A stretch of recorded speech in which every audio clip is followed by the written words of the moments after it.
In 2013, DC decided to take a break from movies after that abysmal monstrosity called Man of Steel. But 3 years later, they're back at it again with their shot of redemption called Batman v Superman. One of the most talked about movies of the year and one of the most anticipated comic book movies of all time, Batman v Superman was their shot of overthrowing Marvel as the king of comic book movies. It was also their shot of kickstarting their own cinematic universe and to set up other movies in the future. I saw it in theaters shortly after it came out, and after watching it, I had to process what I saw. But now I'm finished processing. So, in honor of the release of Suicide Squad, let's get down to it. Here it is, my problems with Batman v Superman: Dawn of Justice. There are lots of characters in this movie, including Batman played by Ben Affleck and Superman played by Henry Cavill. There's also side characters. The main ones include Wonder Woman played by Gal Gadot, Alfred played by Jeremy Irons, Lois Lane played by Amy Adams, and Lex Luthor played by Jesse Eisenberg. Now let's start this off by talking about the one and only Batman, or as I like to call him, Ben Batfleck. Yeah, actually that sounds pretty cool. Think about it. Na na na na na na na na na na na na na na Batfleck. Na.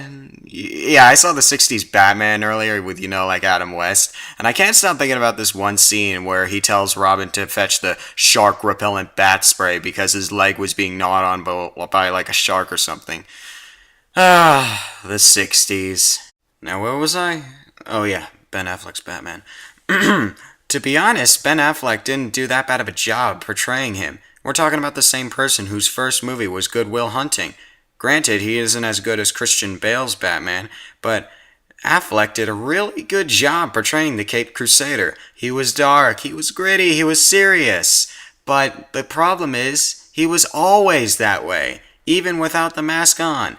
You see, the point of Batman is, without the mask, he's supposed to act like everyone else. There was a scene where he was talking to Alfred about the potential dangers that Superman holds to the world, and he was talking like this. Imagine you're talking with someone and the conversation is urgent, and they're talking like this. It removes all tension, and it just makes you laugh. It's hard to take seriously. But the funny thing is that they did a really good job writing his character, and it's hard to enjoy the dialogue that was written for him when he's constantly talking like that. But that's enough about Batman. Let's go ahead and talk Superman. My issue with this Superman is not because he was acted bad, but because it was written bad. I have two examples to explain why.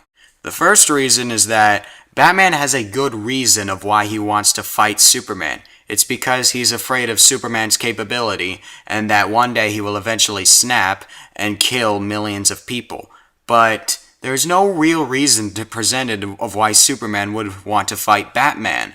I mean, the closest thing to that is that he says Batman is trampling on civil liberties, causing people to live in fear. Which is kind of hypocritical of him to say, considering in the last movie, he literally destroyed all of Metropolis while saving the city. But now let's move on to the second reason. Oh, and spoiler alert. Okay, so while they're fighting Doomsday, they find out that the only way to kill him is with a kryptonite spear that Batman was using while fighting Superman. So, who volunteers to use it? Of course, Superman! And as if that wasn't stupid enough, he also, while running towards Doomsday with the spear, he stabs himself like a klutz. I'm starting to wonder why they actually feared him in the first place. And because of his absolute stupidity, he ends up dying at the end of the movie. Yeah, this is the guy who we trust to save the world. Wow, let's give him a round of applause. Right, bow down to the absolute man of steel.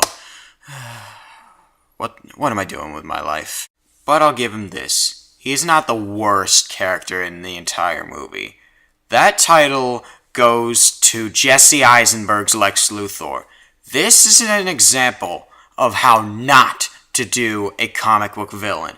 This is not Lex Luthor at all. It's more like Joker if he was on a high school play or something. And on top of that, Jesse Eisenberg does a terrible job portraying him.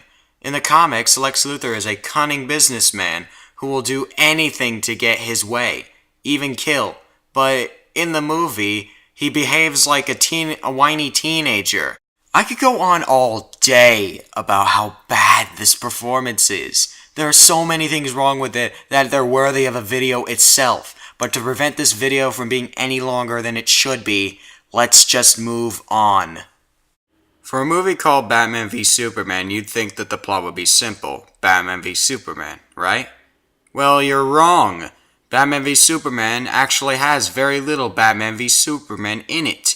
There's only like 5 to 10 minutes of them fighting. If you think that's a lot, the movie is over 2 hours. The movie's real name should be a Batman movie that just so happens to star Superman. Actually, I think I have a better name for this movie. False advertising, because that's what this movie is. And don't even get me started on why they stopped fighting. You're letting him kill my son.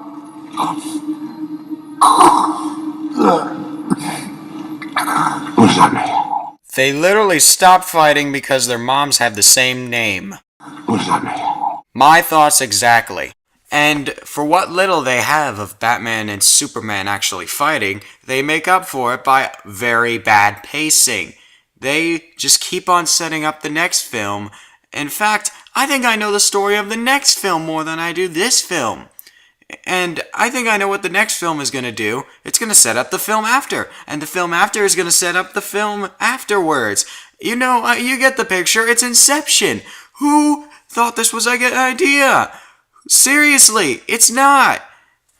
Instead of being Batman v Superman, it's next time on the Justice League. You had one job, Zack Snyder. One job. While the film isn't terrible and Ben Affleck's Batman was good, that could not save the movie from an overall boring experience. The pacing was all over the place, the story was confused. In fact, I figured out the story for the next film than I did this film.